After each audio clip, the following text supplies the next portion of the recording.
We will hear argument this morning in case 2512. The grievances we could go into with this system. I think we could be here for hours. National Collegiate Athletic Association. I think we have some proof, even a few years into NIL now, that people care about the logo. There are too many people in power who have no desire to give up that power. The NCAA's ever-shifting decisions, not stable decisions. Does the concept of amateurism in college athletics even matter anymore? They've capped it again without any sort of collective bargaining. We'll finish with our unilateral decision. Hey everyone, welcome to another episode of Unilateral Decisions. Today, we're not talking just sports, we're talking politics. Disclaimer, we are not a political show in any way, shape, or form. We will not be offering any political opinions, but it all wraps up into our discussion today on executive orders. So we'll start with the overarching topic. Why are people in Washington getting involved in college athletics? Yeah, and I think that's a really kind of a complex issue because there's a lot of reasons why they're getting involved in college sports right now, and most of it's the NCAA doing very heavy lobbying. Shout out to Front Office Sports' Amanda Kristovich, who has been reporting a lot on the lobbying expenses that have been spent by the NCAA, by the conferences themselves. And it is in the millions of dollars, over the past few years. And really ever since 2019 or so, which is when California passed the Fair Pay to Pay Act, the NCAA has been going to Congress with three major priorities and very much amplified after the Alston decision, which we've, of course, discussed endlessly on the show. But the three priorities that they've really had are, one, an antitrust exemption, or at least some sort of antitrust exemption, or trying not to call it an antitrust exemption, but it very much is what they're looking for, an antitrust exemption, even if it's limited. Two would be a firm statement saying that college athletes are not employees, to avoid that issue and avoid the issues that are coming up in the Johnson case. And then third, preemption of state law, because right now we have a couple of dozen different state laws that are doing various different things. And, there continues to be kind of a race to the bottom in a lot of ways with these laws that in a way where I think the NCAA is pretty worried about it, or clearly they're pretty worried about it. I also think that it can't be ignored that there are powerful people who are interested in college sports. And so a lot of the, whether it even be that much of a matter of an interest for a senator or a representative, it does matter to a lot of their constituents, and a lot of their constituents who have power. And so I think that kind of sums up why you're seeing a lot of talk about it. It is it's a story of national interest. College sports is of national interest. It is different and it's unique to the U.S. in the way that it operates. And there's a lot of firmly held beliefs around it, a lot of collegiality around it. It does impact higher education, which should be part of a national interest, congressional interest. But I think that the power brokers who are involved are also a big key to why it keeps kind of coming up. It keeps just staying on the docket just enough to always be talked about, because everybody wants to know that their senator is working on it and trying to help their school. Yeah, and if you look at the representatives and senators that are really kind of leading the charge on both sides of this issue, or all the different sides of this issue, because there are a lot of these sides. I mean, you have Ted Cruz, of course, who's the senator of Texas, Texas A&M, University of Texas, Texas Tech, all those different schools there that have been very much in his ear, clearly. You have, in the House, you have Representative Bill Rakes, who, represents Gainesville, which is, of course, University of Florida.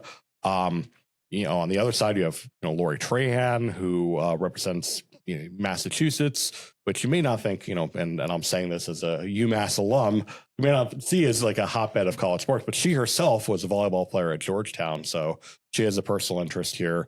You also have Representative Baumgartner, Eastern Washington.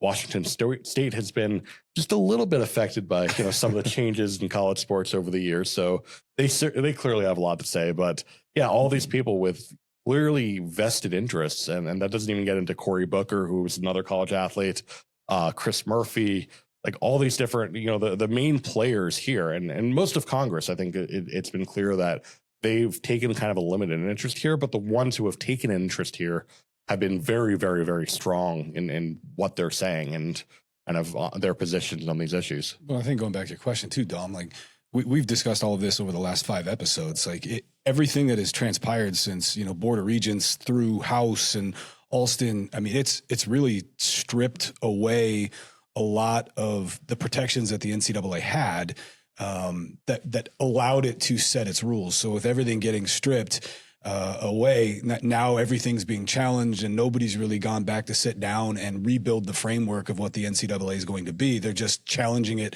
in court repeatedly, whether it's eligibility issues, or they're like, we're going to set a rev share cap, and now people are already going, this isn't enough. We can't be doing this. It really goes back to what we've talked about these last 5 episodes. If nobody's going to sit down in a room and decide with everybody representing all angles, like Sam brought up, if nobody's going to do that, then it has to be done somewhere. And it just appears like the entire industry is hoping that Congress will bail them out. With that, you mentioned some of these senators have personal ties to schools, whether they're alum, athletes, coaches, but very few of them have worked majority of their career in college athletics. So where are these people getting their information and talking points from if they don't have that intimate knowledge that people who are in the industry do? Everywhere. Everywhere. Twitter. If you have an opinion, you have an opportunity to share that with your legislator. But I also, by bringing people like Sam to Capitol Hill for a summit to have conversations, I mean, when they bring experts in, I mean, that you're getting an opinion, but a well-reasoned opinion. Otherwise, you're, sharing that with lobbyists and powerful people, and but everywhere.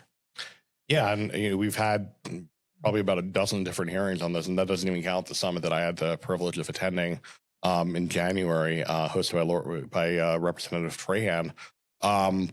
But we've had roughly a dozen of these hearings. We have another one coming up pretty soon, and a lot of them are following kind of the same formula in terms of who they're bringing in, but it's always going to be, a fairly diverse group of voices. You have, mid-major to low-major commissioners. You have athletic directors or presidents of the Big Ten or SEC schools. You have former college athletes that are generally speaking, members of SAC. So maybe they have a particular opinion there. And of course, on the other side of it, you do bring in, people who are involved with kind of the fledgling unions of these organizations of college sports. The College Football Player Association, all these different ones, athletes.org. Yeah. I think that it also can be helpful that the people in the room aren't necessarily ingrained in the system. I think that, you kind of can leave some of those biases at the door. I think the hearings are helpful to allow people who do have the expertise and are the subject matter experts to come through and say what matters and answer the questions and be able to provide the info. But we've also talked before about the antitrust element of this is really consumer protection. And if the legislators are more similar to the consumer as far as having this viewpoint of like how college athletics should be or how they want to, consume it or what that looks like, I think that helps to make sure that the people who are being protected through some of these laws are actually protected. You want to avoid some of those situations where somebody says, oh, we'll just wave a magic wand and make that work. Like, you got to avoid that. You got to do the work to figure out how does it actually work inside of a department, inside of a conference. What do athletes actually want for protections? So that, any future law or, act of Congress makes sense and fits the market. But it does help, I think, too, to not just have, the people who are inside the echo chamber be the only ones that are talking about what's going on. I will say I think a lot of the frustration with all of this maneuvering and all of this, comes on because, Mike, I'm going to push back on something you said. You said that these hearings can be helpful. They can be. Are they actually helpful? Maybe not.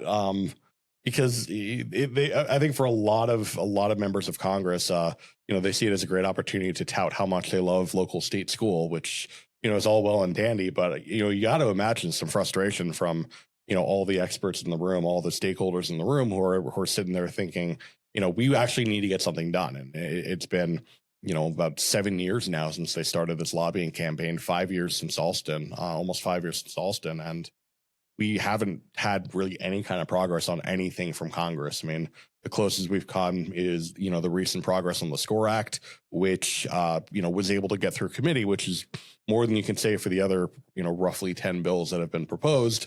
But did it actually get anywhere? No. And is it something where, maybe there's some optimism in some circles that it's going to get somewhere? But I think even the most optimistic about the SCORE Act, the most optimistic people about the SCORE Act are going to say, yeah, that's going to have a really tough time in the Senate. So I want to go into some of these things that have been proposed, and we'll start with two that have been talked about fairly recently. Tommy Tuberville proposing a single transfer limit. Senator Schmidt and Cantwell drafting a bill about pooling media rights. So two-part question, but Joe, I want to start with you. Those two concepts, pooling media rights for all these schools and a single transfer limit. Objectively, do you think those are good or bad ideas? Whether or not they're feasible, we'll get into that, but what is the benefit, the pros and cons to those two scenarios? Well, I mean, I think the ultimate benefit, to answer your question, is stability. Like, whether or not you agree or disagree with what's being proposed, like any sort of congressional act would provide stability, which gives departments, a pathway forward, knowing these are the rules, this is how we're going to operate. But the fact that we're talking about those two things, and the media pooling rights, like one group's looking at that and they think that could save the entire industry. But those are just two of the issues facing the industry. And when Sam said right out of the gate about all different angles, like, those two things don't solve anything. So that's kind of why we're at where we're at. There's so many different things that need to be figured out. There's so many different angles to each of the issues, and nobody's come together and sat down and tried to figure them all out. Like, that's the problem. Well, I think part of the problem is a lot of people kind of have to a certain extent, because the SCORE Act is intended to be comprehensive. The SCORE Act is intended to be kind of the one size fits all. We're going to solve every issue. And to that end, it's even been kind of a thing where, they said, oh, we're going to throw in, pooling media rights into it. We're going to, make all these changes to it. We're going to make changes to appease the Congressional Black Caucus and to appease the Republicans who are, kind of on the side of Cody Campbell, who, wants the pooled broadcast rights. And it's become this kind of this unwieldy thing. And, what we even have in text for the SCORE Act, what was most recently kind of written for it, doesn't even necessarily reflect, from everything we hear, what actually is going to be the bill at the end of the day. Like they said, okay, we're going to pass it through the Senate, and then we're going to make these amendments, or pass it through the House and make these amendments in the Senate. And I don't think anyone necessarily knows what even if the SCORE Act were to get passed, no one really knows what's going to happen. And I think that's part of why, you're starting to see these bills come up, and again, these are just individual members, so it's not necessarily reflective of the entire body or reflective of what's going to pass, but ones that are a lot more narrowed, a lot more like, okay, well, at least we can tackle this problem, at least we could do this thing, and kind of maybe do other legislation later that builds on it later. Like, I've wondered for a while whether a clean bill that very simply addresses eligibility, addresses transfer limits, whether that could pass on its own, and I guess we're maybe about to find out. Yeah, I think that makes sense. I think from just a political standpoint of trying to narrow the scope, trying to see what you can actually move through, how people respond to things, because I do think that the more layers you add to it, the more difficult it's going to be to get, majority opinion and be able to move that through. We've talked for so long for these episodes about exactly this, and of course it keeps coming up because people keep wanting to just bring up the same topics, see how people feel about it, see what progress they can make, and it feels foolish to me, but I mean, maybe that's how Washington works. Maybe that's maybe that's how you get stuff done. But for Tommy Tuberville to sit through these hearings, to sit through the roundtable at the White House, and then be able to bring this one forward and think, it's going to solve it. Like, we've seen all the courts rule. We've seen and you're just doing the same exact thing. You have, and I know we're going to get into the executive order conversation, but that happened. And at least for me, and maybe I go back to the echo chamber comment, maybe it's my echo chamber, but there's no athletes there. Everybody's reminding people about the Supreme Court rulings. Everybody's reminding people about how we got here. And then the next real act that you have ignores all of those conversations and says, put a limit on transfers. I don't care what they think. It's just not going to happen. Well, and that's kind of my point. Like when I talk about nobody's talking about it. Yes, we have the SCORE Act, but there's a reason it's not getting through. And there's people that should be a part of the conversation that are not part of the conversation. And so we're kind of sitting here waiting to see what happens. Yeah, as far as the Tuberville bill goes, I forgot to even mention him when I kind of went through the major power players here. But clearly, he has a particular interest, particular viewpoint when it comes to college sports, being a former coach himself. And I mean, we could speak all we want about how ironic a coach like Tommy Tuberville is, or that he wants to limit transfers given some of his behavior as a college football coach, but he knows better than probably, a lot of other people in Congress what it's actually like, and what he probably talks to a ton of his former colleagues, a ton of coaches. He's probably the one center that has the clearest pulse on what the coaches are thinking.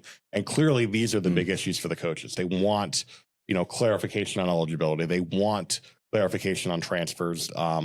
And that's what he's bringing forward.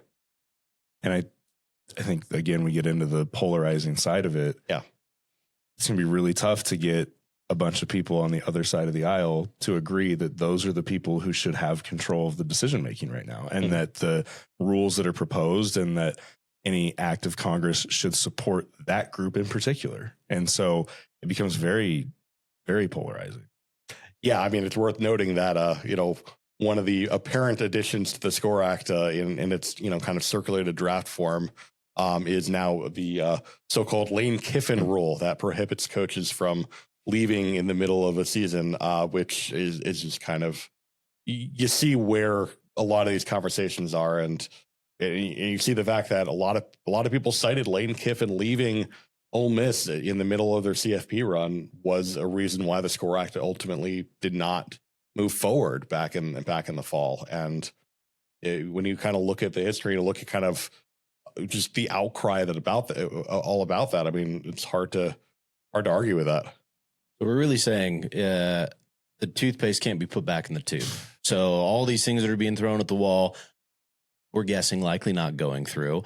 What we have seen is, you mentioned some of the divisiveness on Capitol Hill, and it's interesting to me that, again, we're not getting into political opinions, but it seems that this has almost become a partisan issue. So, Sam, why has it become a partisan issue where you've got one party thinking this way and one party thinking this way on something that seems pretty apolitical to me? No, it's become a very partisan issue. It's become something where the involved Democrats have a very strong opinion on one side of things, and the involved Republicans have a very strong opinion on the other thing. And I say involved because, again, I want to emphasize that it really does seem like most of Congress they're consumed with other matters, and frankly, I understand that. But if you look at kind of the sides of this, the tendency definitely is, and there are exceptions on both sides. But the tendency definitely is that the Republicans are very much looking for kind of, give the NCAA the power it needs to enforce its rules, be able to promulgate new rules that kind of help create stability in college sports, while the Democrats are very much focused more on athlete health and safety, ensuring kind of more parity across the board, and really just, I mean, and I think you look at it and you say, okay, well, it kind of reflects a larger thing as well, where Democrats tend to be on the side of unions and Republicans tend to be on the side of management. And those are exactly, two big forces that are going on here, because the unions are involved. All the professional sports leagues, pro player associations have gotten involved, to say nothing of the fledgling unions like athletes.org. And of course, the NCAA and the conferences are involved, and NCAA and conferences are the ones pushing Republicans largely, and the unions are the ones pushing the Democrats largely. With that, I want to go into our next question, and you kind of touch on it. It really depends on who's making these decisions, right? But if you take 1,000-foot view, who do you believe stands to benefit the most from congressional involvement in college athletics? And there may not be a clear-cut answer to that. No, there is. The NCAA. I mean, there's a reason they've spent so much money lobbying Congress. They really feel like they need it. And I mean, there's a reason in the first place Charlie Baker is the NCAA president, former governor of Massachusetts. That's not an accident. In the opening statement, in the statement that they made announcing his hire back all those years ago, they specifically pointed to, we need to lobby Congress. We need to get Congress involved here. This has been a goal of the NCAA. This has been the North Star of the NCAA for years now, is getting congressional action. And there's a reason for it. It's because there's so much instability in college sports, yes, and that instability is benefiting, at the very least, the top cut of athletes, the ones who want to be able to transfer every year, who want to be able to take advantage of kind of really essentially unlimited NIL opportunities, and yeah, so the NCAA definitely stands to benefit a lot more from congressional action. I agree with you. I think that we've talked before about how sometimes in these conversations, it becomes centered on the top end of the athletes and the top 3 to 5% of the athletes. And I do think there are benefits available to the vast majority of athletes through some sort of congressional action. But I think where I completely agree with you is that more or less anything that comes out of Congress will be a compromise for the athletes compared to the current state of affairs.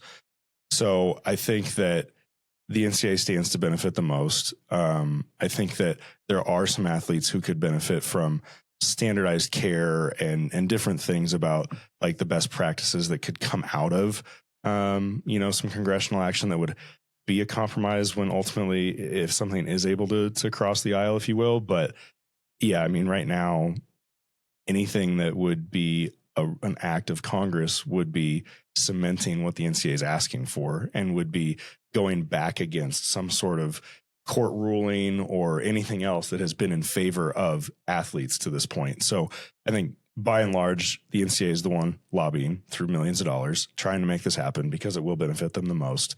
But the vast majority of athletes who are not going to be making millions of NIL dollars and not going to be, professional in their sport could benefit from something if it's done appropriately. Joe, take me behind the curtain a little bit from an athletics administrator. You've got all this stuff happening in DC that could potentially impact you, but you can't rely on that to be your final decision maker. You've got schools at the SEC Big Ten level that are trying to put their own legislation into place. So put yourself at a mid-major. What are those conversations happening to prepare for what could be something from Congress, could be nothing, could be dictated by a higher level conference? I mean, how do you prepare in a time of uncertainty? I mean, I think that's the big question. I mean, right now, all the focus seems to be on getting Congress to do something. So that's option 1A. Like, what is option 1B? How are we as a department, every department throughout the country preparing for this? And I think Mike and I, when we were architecting, Boise State's NIL program before NIL passed, we're okay. This is what we think it could look like, but then we had options B, C, and D depending on what rules actually came out, and then obviously Alston happened, and all of the guardrails went out the window. But I mean, I think that's what you have to do. The problem, I don't think people realize how busy college athletics administrators are. Like, your athletic director, your deputy AD, your senior staff, those people are working 80 plus hours a week. And so to then carve out extra time to think about the what ifs, that's a difficult proposition. You better hope you've got, assistant ADs and associate ADs and all of these people in position that are forward thinking, intelligent, taking it upon themselves to plan for, if this happens, we could do this. If this happens, we could do this. If this happens, we could pivot. From the top level all the way down through your leadership, you have to have people that are thinking about things, and you don't know what's going to happen. So you're not carving out time with your AD, as an assistant AD saying, hey, I thought about this. You're putting stuff, on paper, like Mike and I were doing, if this happens, we'll bring it up. But it's really hard. They're incredibly busy. So that's probably a lot of the reason why we're seeing people, try to put a bunch of the eggs in the congressional basket.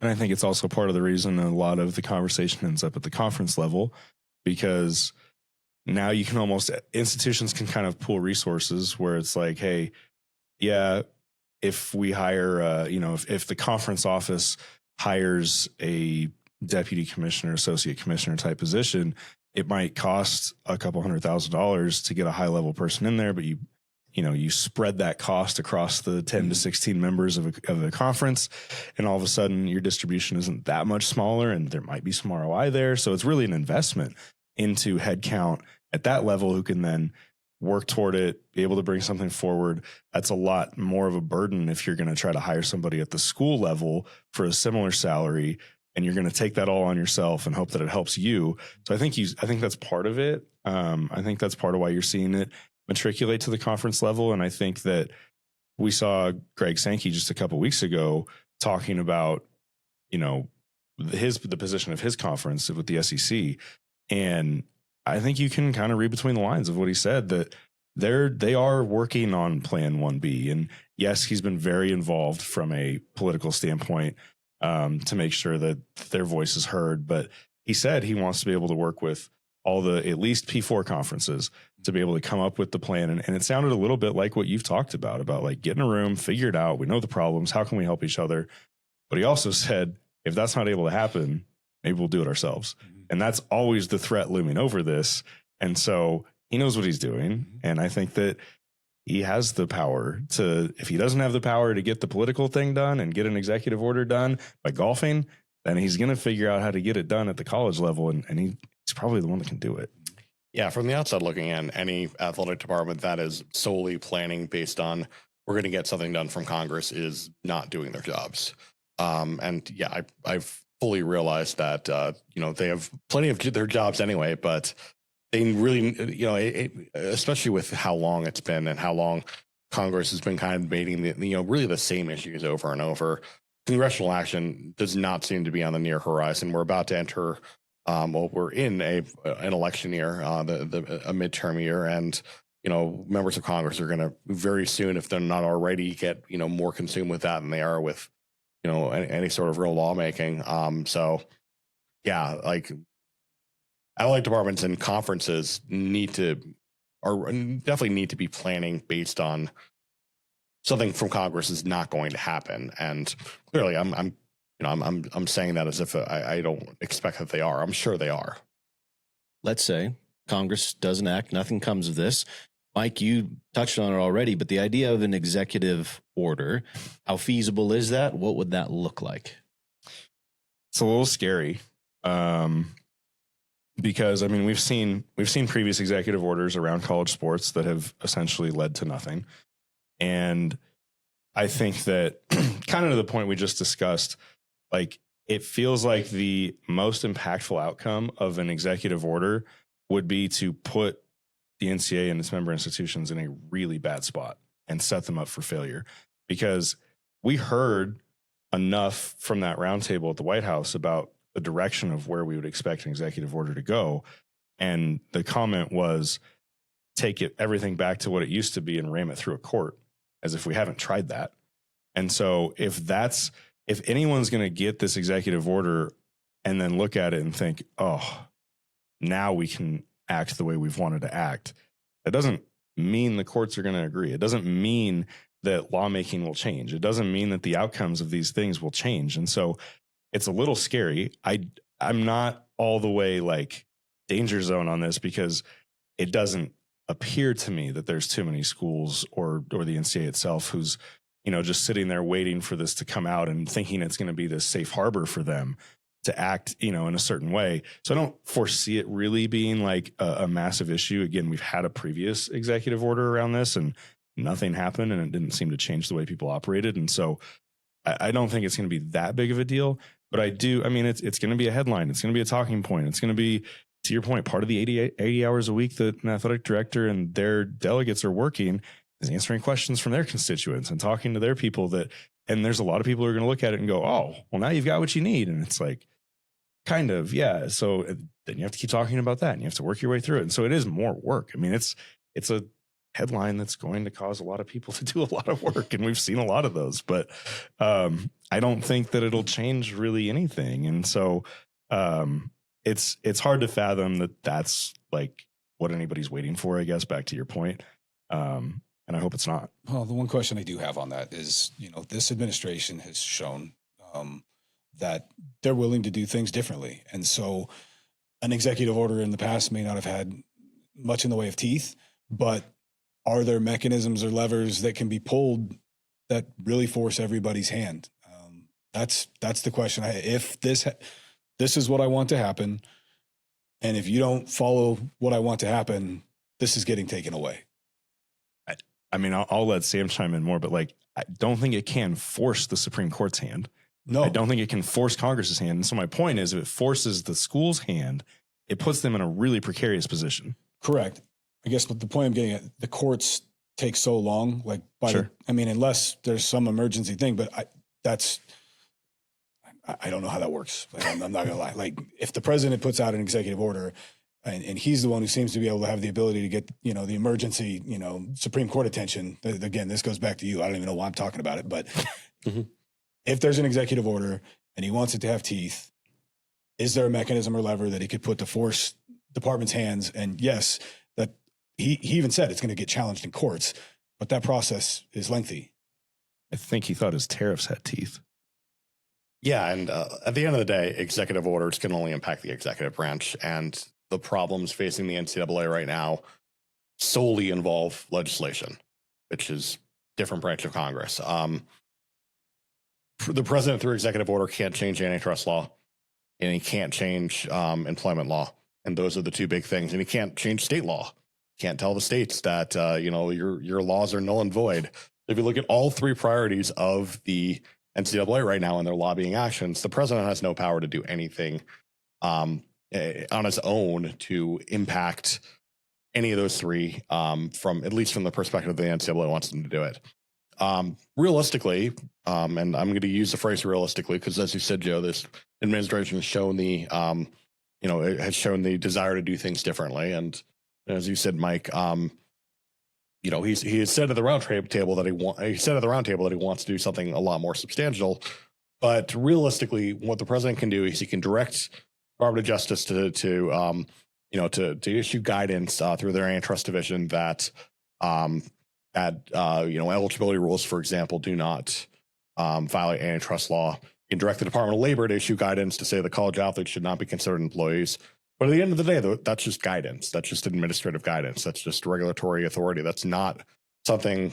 Yeah, it's something that the courts will look at as persuasive authority potentially, but it's not something that's going to be binding on them. It's not something that's going to overrule the precedent that we've already set in Alston and Johnson and all these other cases like Pavia. And it's really just something where, yeah, the president can put something together that is a lot more broad, a lot more comprehensive, but it will get challenged in court. And yes, it does take a while for these things to happen, but there's also preliminary injunctions. And while of course we had a recent Supreme Court ruling that does limit the amount that the idea of a universal injunction, it's still something where this is not going to be something. You can have this executive order that purports to change all this law, but it's not something that's going to have any kind of major effect because it simply can't. The Constitution doesn't allow for it. The Constitution doesn't allow for the president to overrule statutory authority, and for good reason. Dumb it down even more. Does presidential interest influence on college athletics benefit the NCAA? I would actually say no.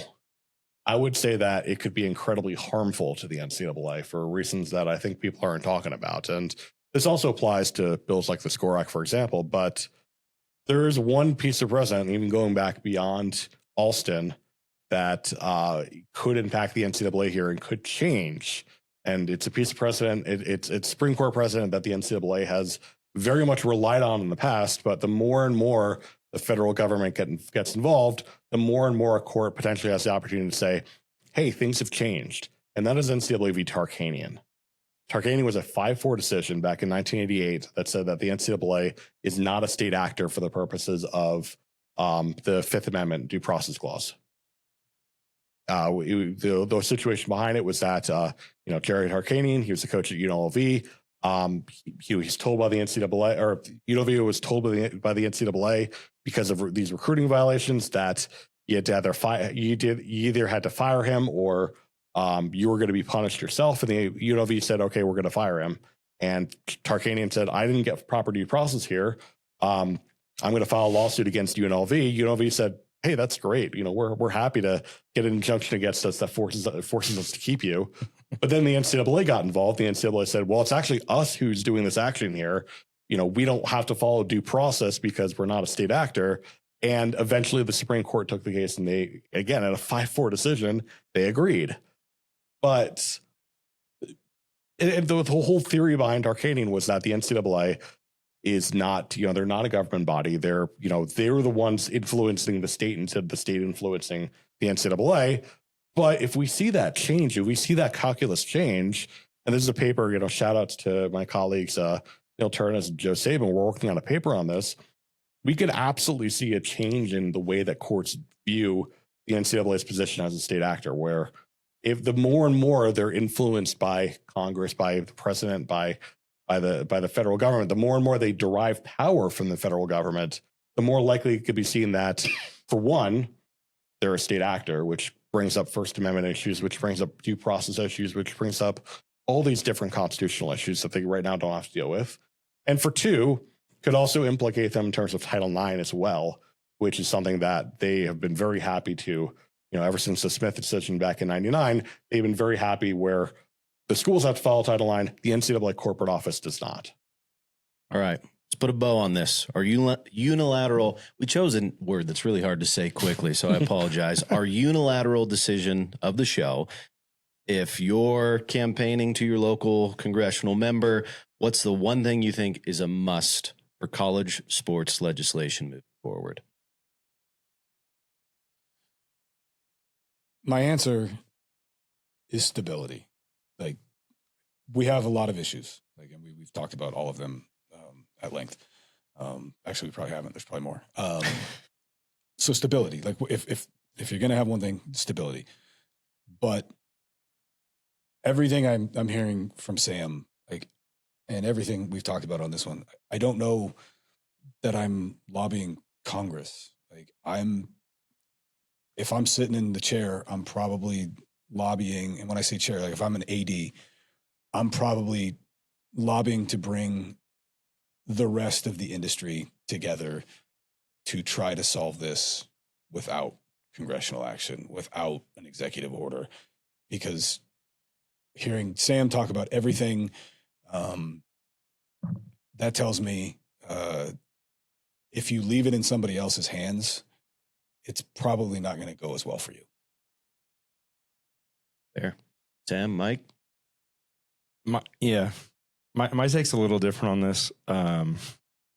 Personally, I think it would be pretty irresponsible of Congress to grant the NCAA pretty much anything that they're lobbying for.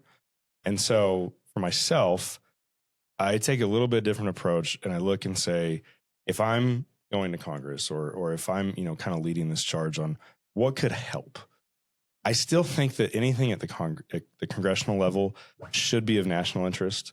And I don't think that, protections for institutions and commercial gain for athletes, like I don't think that those are really the things that need to be on their table.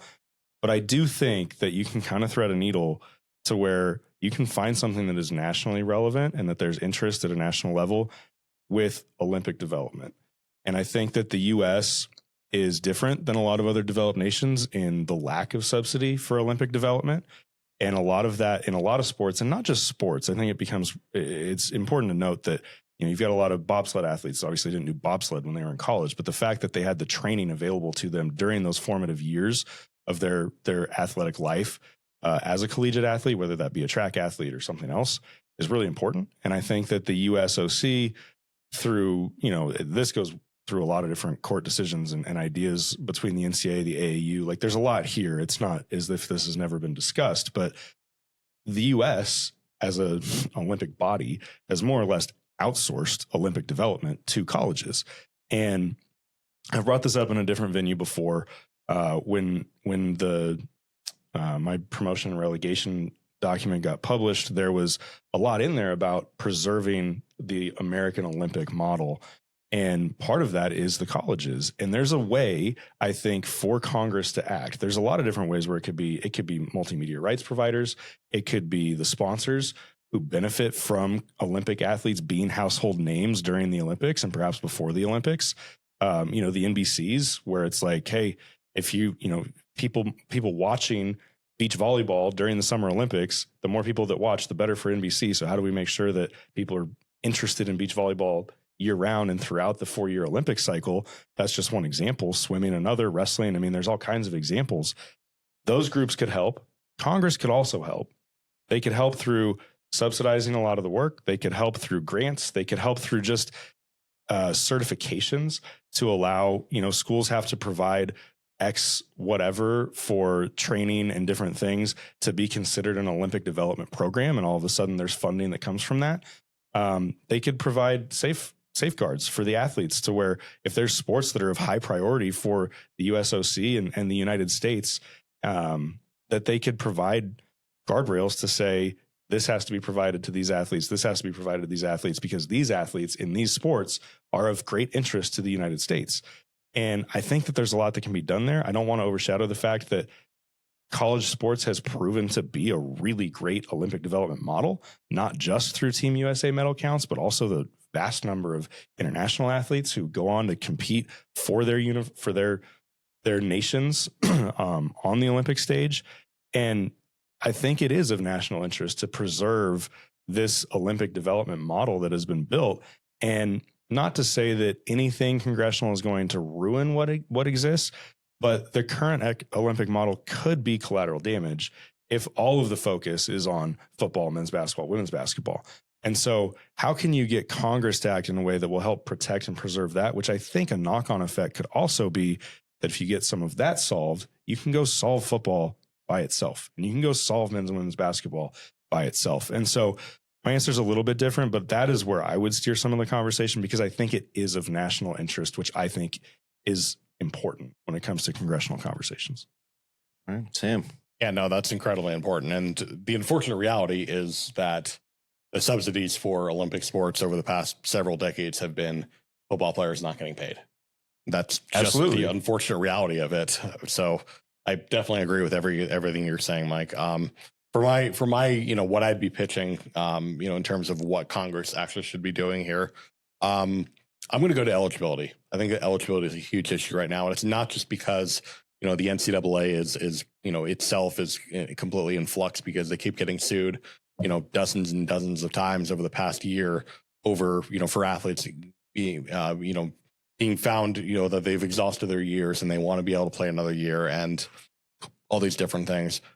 Because there's an effect on this, and that effect is the athletes don't know the rules. The athletes are confused. The athletes don't understand why they can't get another year and these other athletes can. And I don't blame them. They have a lot of these athletes have really impactful situations, legitimate reasons why they should be getting another year, legitimate hardship applications. But it's pretty clear that a lot of people in the NCAA are so tired of getting sued that that's impacting the way they're handling these waivers. And I feel like it needs to be taken out of the NCAA's hands. It needs to be something that you have, at least as an appellate right, you have some kind of impartial arbitration to be able to determine this medical hardship or any other kind of hardship waiver, because you're seeing a lot of these lawsuits, and yes, a lot of these lawsuits are athletes saying, I want to get an extra year so I can get paid another year. Let's not diminish that reality. But there's also lawsuits involving players that had a really major medical issue. Tyrone Grant Foster at Gonzaga is a huge headliner here. He literally almost died on the court, and the NCAA said that that didn't entitle him to an extra year. A lot of these athletes, the NCAA has just been very inconsistent. They've been very arbitrary when it comes to these hardship waivers. And we need to have some sort of system where if we're going to have the Tommy Tuberville thing, where we're going to codify, 4 seasons in 5 years, or maybe we do 5 and 5.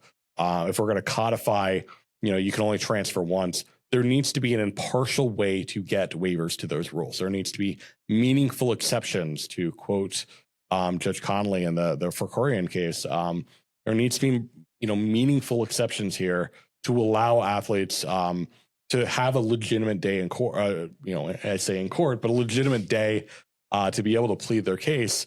And especially when we're talking about just the sheer amount of money that's now in play, because it's now an economic right. It's now an economic interest. And yeah, that needs to happen. A lot of good takes, a lot of good nuanced opinions about the political landscape of college athletics. I'm ready to write and vote all three to be my next congressman. So thank you, everyone, for joining us. We got plenty more to talk about. Maybe next episode we get into professional athletes competing at the amateur level a couple years later. Lots to talk about on unilateral decisions. We'll see you next time.